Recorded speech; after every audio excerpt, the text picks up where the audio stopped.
If you try to convince a friend to join a gym by listing its 24-hour access and its 50 treadmills, you're likely to hear, "Cool, I'll think about it." You've provided accurate information, but as you can see on the left, those facts are just bouncing off. On the right is what we're actually aiming for, a specific decision to sign up today. The core problem is that knowing isn't the same as doing. Most people assume that if they explain a product perfectly, the customer will try it. But information alone just satisfies curiosity. It doesn't provide a reason to change a daily habit. By the end of this session, you will have the structure needed to turn a standard feature-heavy explanation into a focused action pitch. To follow along, open a blank document and identify one specific product or service you want to sell today.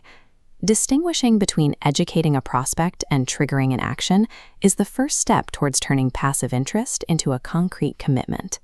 Before anyone makes a purchase, they need to see 3 specific requirements for clarity. When a customer hesitates, it's usually because one of these 3 areas is blurry. In your document, write down exactly what is currently broken or painful in your customer's life. This is the problem requirement. Do not list any product features here. This section isn't about what you've built. It's about what they are struggling with. You've succeeded in this step if a customer could read your description and immediately feel like you understand their situation. For step 2, write one clear sentence describing how much better life looks once that specific problem is resolved. This is the possibility. The gap between that initial problem and this resolved future needs to be obvious. The more desirable that future state is, the more motivated the customer becomes to reach it. By clearly isolating the pain of the current state and the relief of the future state, you create a psychological demand that the customer will want to satisfy. Now we move to step 3, the path. This is where you show the customer the specific journey required to get from their problem to the possibility. Draft a simple map showing how your product moves them across the gap in 3 steps. Be careful not to overcomplicate this. Providing too much detail causes cognitive overload, making it harder to see the way forward. Once this map is drafted, you have completed the core foundation of your pitch. These 3 requirements address the confusion that often leads to hesitation. With the path established, the prospect is now ready for the final prompt to act. Even when the solution is clear, people still have a habit of delaying. Clarity alone doesn't always overcome the instinct to do nothing. Step 4 is about injecting urgency. This is the primary mechanism used to break the heavy habit of procrastination. The first trigger is the cost of waiting.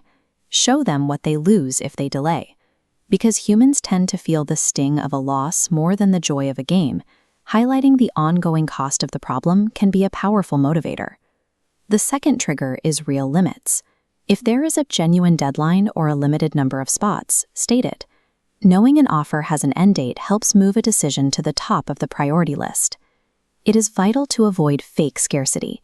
If you use high-pressure tactics that aren't based on real limits, you will undermine the trust you've built throughout the process. Instead of asking for a massive commitment immediately, suggest a tiny next step. Ask for something with low friction, like filling out a 60-second form or having a brief chat. Combining a genuine reason to act now with a low-risk first step reduces the incentive to put the decision off until later. Review your completed document. You'll see that it has shifted from a list of technical features to a narrative about change. The pitch now highlights the stakes of the problem, the value of the solution, and a specific reason to begin the process today. The relationship between these elements is straightforward. Building understanding creates trust, but introducing urgency is what generates movement. Send this pitch to your prospect. When they take that first tiny step, ensure they get a quick win within 48 hours to reinforce it. By replacing confusion with a clear path and a low-risk call to action, you have created a framework designed to turn interest into a commitment.